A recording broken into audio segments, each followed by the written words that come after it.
भी सारा सिस्टम अब आपके ऊपर है, वहाँ से ओके हो जाएगी, वो मौसी सर फिर ओके कर देंगे। आज हो जाएगा ना बेटा, कल छुट्टी है ना, इतवार है ना, अभी ऑफिस बंद हो जाएगा, क्लोज हो जाएगा ना वहाँ से। 5 बजे नहीं अभी करो अभी।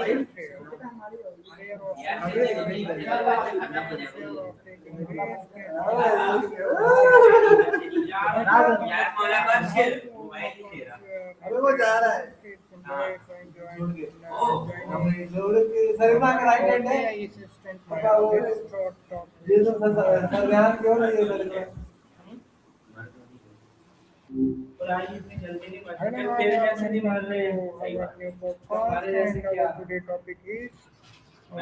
how to overcome fear and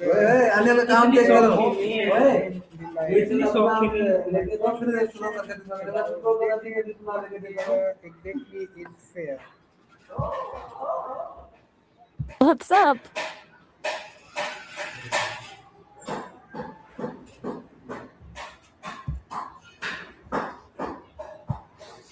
Are you there, Maya? Yep, I'm here. How's your Saturday going so far? My question Gotcha. is, Your question is? what exactly is fear? That's a big one right out the gate. Like, universally fair or fair in a specific situation? In every situation. That.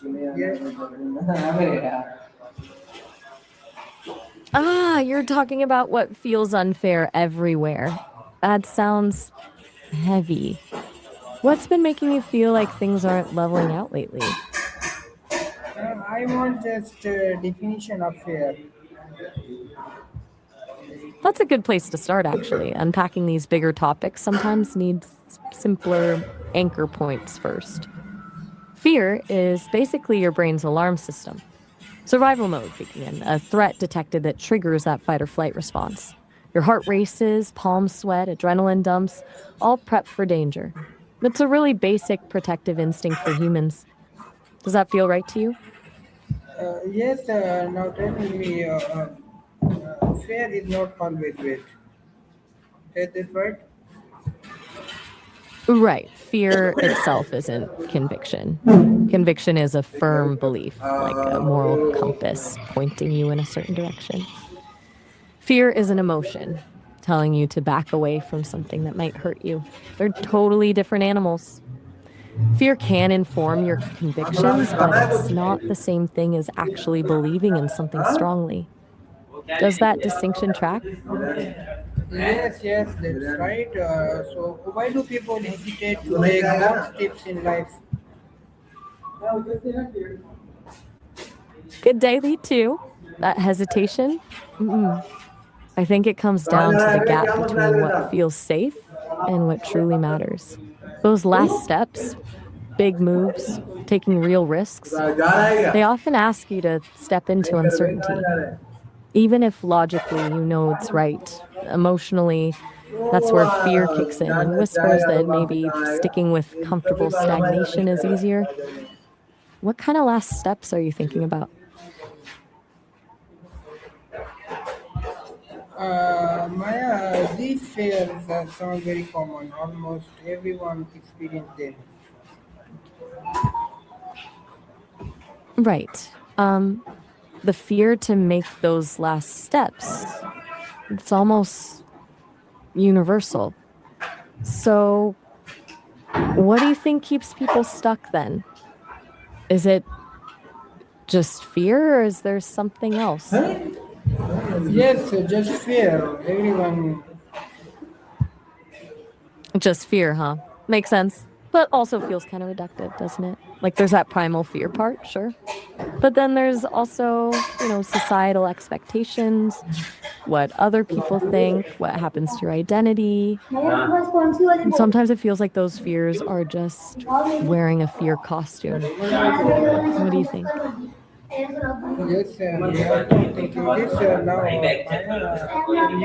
How does fear affect our daily life decisions? Welcome.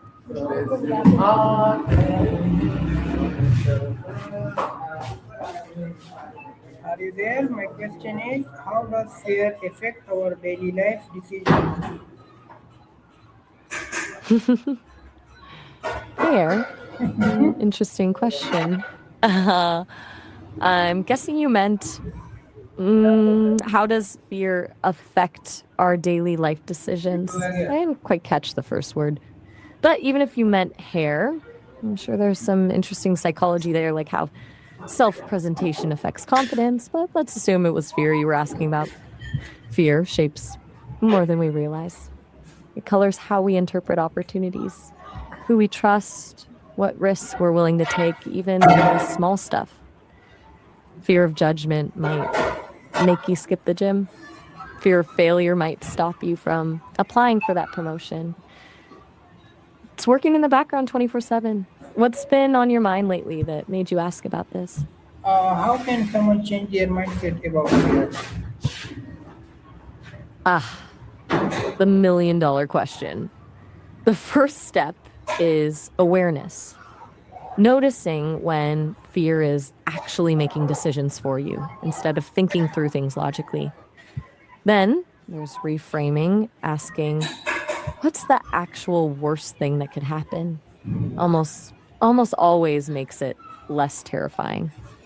Small steps help too. Challenging fear in manageable doses rather than waiting for this perfect, fearless moment that will never come. You start small to build trust in your ability to handle whatever happens. Any of that ring true to what you've seen work with your podcast audience? Let's talk practical now. What steps can someone take to overcome fear? Okay, practical steps for courage. I like that framing. First, pick one tiny risk, like really tiny, too small to fail. Maybe it's speaking up in a meeting where you usually stay quiet, or wearing something you wouldn't normally wear. Then do that. Then the next day, find one other tiny step that's slightly harder. It builds a muscle, not through willpower, but through accumulating small wins. Another thing, name your fear. Don't just say, I'm anxious. Say, I'm afraid of being judged. Uh, Or, yes. yeah, that sounds like a solid plan. How can? Like, what have you noticed? Okay. Uh, I'm not quite No, no. Please got it. It was, continue, please. I'm not entirely sure what you said there. Could you repeat that? Something about being spent? We understand now. So, how can someone build long-term courage? Ah, how to maintain courage long term. I think it's less about constantly being brave and more about building resilience.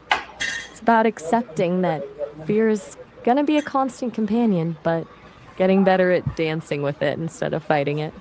That comes down to consistency, regular practice of those tiny steps, not just when you're feeling motivated. And honestly, self compassion. When you screw up, don't beat yourself up for it. You'll stumble. Everyone does. How does that land with you? Yes, that's right, Maya. What final message would you like to give our listeners? That's a sweet thought, the final message. I think it'd be this: courage isn't the absence of fear, it's what you do in spite of it. It's not this heroic act, but the tiny, often invisible choices we make every day to show up anyway. The world needs more people who can sit with discomfort rather than avoiding it at all costs. And you've already taken the first step just by starting this conversation. That's truly inspiring, Maya. Thank you for sharing such valuable insight, and thank you to all listeners for joining us in this episode of Talk with Maya. If this conversation inspired you, share it with someone who needs encouragement today. Until next time, stay brave, stay positive, and keep moving forward. Allah Hafiz.